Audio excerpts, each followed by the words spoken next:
नमस्कार। आज मैं जीवित पुत्री का व्रत कथा लेके आई हूँ। एक बार नैमिषारण्य के निवासी ऋषियों ने संसार के कल्याणार्थ सुत जी से पूछा, हे सुत, कराल कालिकाल में लोगों के बालक किस तरह दीर्घायु होंगे, सो कहिए। सुत जी बोले, जब द्वापर का अंत और कलयुग का आरंभ था, उसी समय बहुत सी शोकाकुल स्त्रियों ने आपस में सलाह की कि क्या इस कली में माता के जीवित रहते पुत्र मर जाएंगे। जब वे आपस में कुछ निर्णय नहीं कर सकी, तब गौतम जी के पास पूछने के लिए गई। जब उनके पास पहुंची तो उस समय गौतम जी आनंद के साथ बैठे थे। उनके सामने जाकर उन्होंने मस्तक झुकाकर प्रणाम किया। तदंतर स्त्रियों ने पूछा, हे प्रभु, इस कलयुग में लोगों के पुत्र किस तरह जीवित रहेंगे? इसके लिए कोई व्रत या तप हो तो कृपा करके बताइए। इस तरह उनकी बात सुनकर गौतम जी बोले, आपसे मैं वही बात कहूँगा जो मैंने पहले से सुन रखी है। गौतम जी ने कहा, जब महाभारत युद्ध का अंत हो गया और द्रोण पुत्र अश्वत्थामा के द्वारा अपने बेटों को मरा देखकर जब पांडव बड़े दुखी हुए, तो पुत्र के शोक से व्याकुल होकर द्रौपदी अपने सखियों के साथ ब्राह्मण श्रेष्ठ धौम्य के पास गई और उनसे धौम्य से कहा, हे विप्रदेव, कौन सा उपाय करने से बच्चे दीर्घायु हो सकते हैं? कृपया कर ठीक ठीक कहिए। धौम्य बोले, सतयुग में सत्य वचन बोलने वाला, सत्याचरण करने वाला समदर्शी जीमूतवाहक नामक एक राजा था। एक बार वह अपनी स्त्री के साथ अपनी ससुराल गया और वहीं रहने लगा। एक दिन आधी रात के समय पुत्र के शोक से व्याकुल कोई स्त्री रोने लगी, क्योंकि वह अपने बेटे के दर्शन से निराश हो चुकी थी। उसका पुत्र मर चुका था। वह रोती हुई कहती थी, हाय मुझ बूढ़ी माता के सामने मेरा बेटा मरा जा रहा है।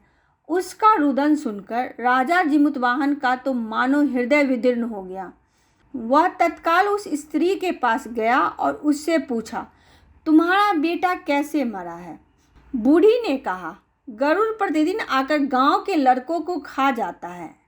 इस पर दयालु राजा ने कहा, माता, अब तुम रो मत, आनंद से बैठो, मैं तुम्हारे बच्चे को बचाने का यत्न करता हूँ।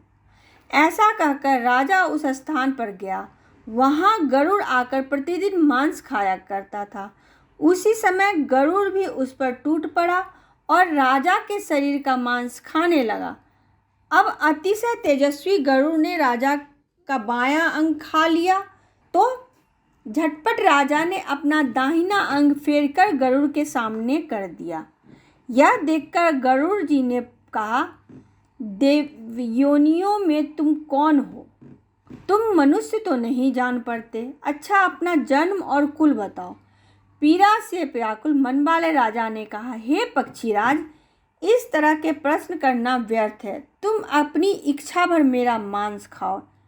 यह सुनकर गरुड़ रुक गए और बड़े आदर से राजा के जन्म और कुल की बात पूछने लगे। राजा ने कहा, मेरी माता का नाम है सभ्या और मेरे पिता का नाम है शालिवाहन। सूर्य वंश में मेरा जन्म हुआ है और जीमूतवाहन मेरा नाम है।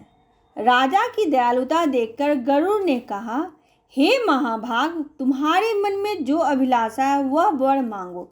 राजा ने कहा, हे पक्षीराज, यदि आप मुझे वर दे रहे हैं तो वर दीजिए कि आपने अब तक जिन प्राणियों को खाया है वे सब जीवित हो जाएं।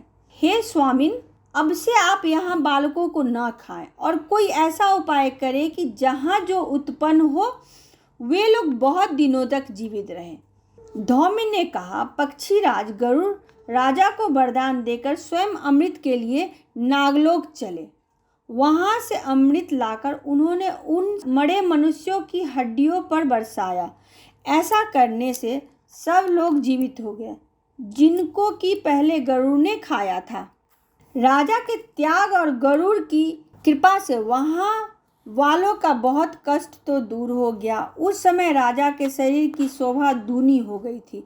राजा की दयालुता देखकर गरुड़ ने कहा, मैं संसार के कल्याणार्थ एक और वरदान दूंगा। आज अश्विनी कृष्ण सप्तमी से रहित शुभ अष्टमी तिथि है।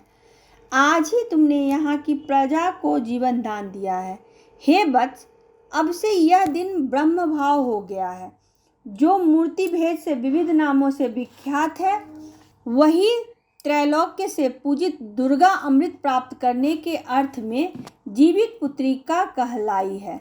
सो इस तिथि को जो स्त्रियां उस जीवित पुत्रिका की और कुश की आकृति बनाकर तुम्हारी पूजा करेगी, तो दिनों दिन उनका सौभाग्य बढ़ेगा और वंश की भी बढ़ती होती रहेगी।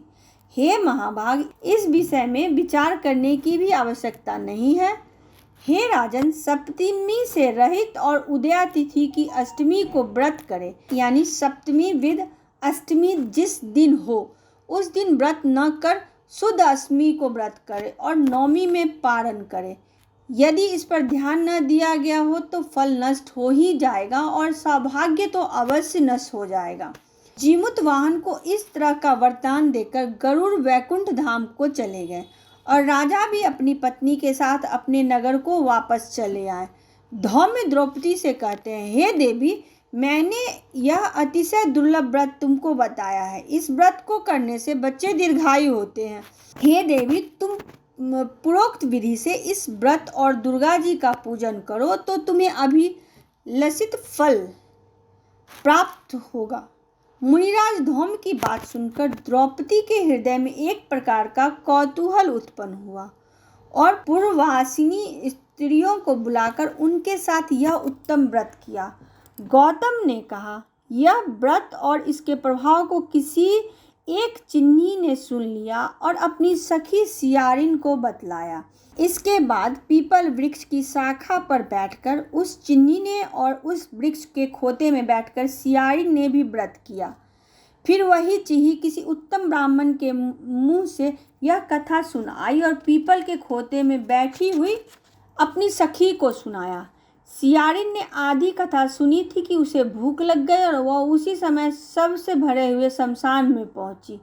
वहां उसने इच्छा भर मांस का भोजन किया और चिन्नी ने बिना कुछ खाए पिए रह गई और सवेरा हो गया। सवेरे वह गौशाला में गई और वहां गौ का दूध पिया। इस तरह नवमी को उसने पारण किया। कुछ दिनों के बाद दोनों मर गई। अयोध्या में किसी धनी व्यापारी के घर जन्मी। संयोग से उन दोनों का जन्म एक ही घर में हुआ, जिसमें सियारिन ज्येष्ठ हुई और चिन्नी छोटी हुई। वे दोनों सभी शुभ लक्षणों से युक्त थी, इसलिए बड़ी लड़की काशीराज के और छोटी उनके मंत्री के साथ गंधर्वपत्या अग्नि के सामने विधि पूर्वक ब्याही गई। पूर्व जन्म के कर्मफल से वह मृगनयनी रानी हुई।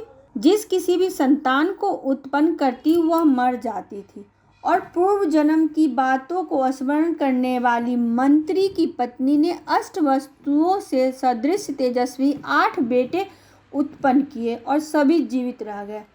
अपनी बहन के पुत्रों को जीवित देखे ईर्ष्यावश राजपत्नी ने अपनी स्वामी से कहा कि यदि तुम मुझे जीवित रखना चाहते हो तो इस मंत्री के भी पुत्रों को उसी जगह भेज दो जहाँ मेरे बेटे गए हैं, अर्थात इन्हें मार डालो। यह सुन राजा ने उस मंत्री के पुत्रों को मारने के लिए कई प्रकार के उद्योग किए, पर मंत्री पत्नी ने जीवित पुत्रिका के पुण्य बल से बचा लिया।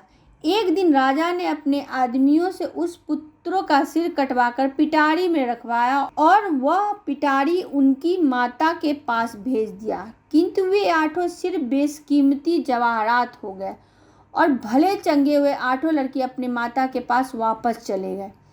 उनको जीवित देखकर राजपत्नी को बड़ा विस्मय हुआ। अंत में वह मंत्री की पत्नी के पास गई और उसने पूछा, बहन, तुमने कौन सा ऐसा पुण्य किया है जिससे बार बार मारे जाने पर भी तुम्हारे बेटे नहीं मरते हैं?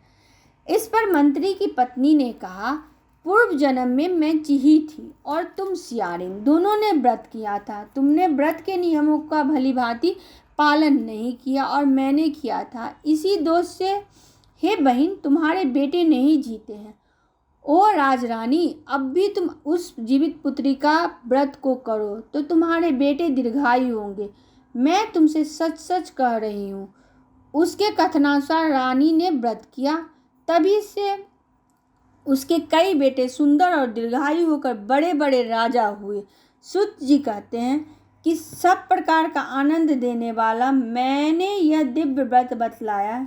स्त्रियां चिरंजीवी संतान चाहती हो तो विधि पूर्वक यह व्रत करे। अतः यह जीवित पुत्री का व्रत कथा समाप्त होती है।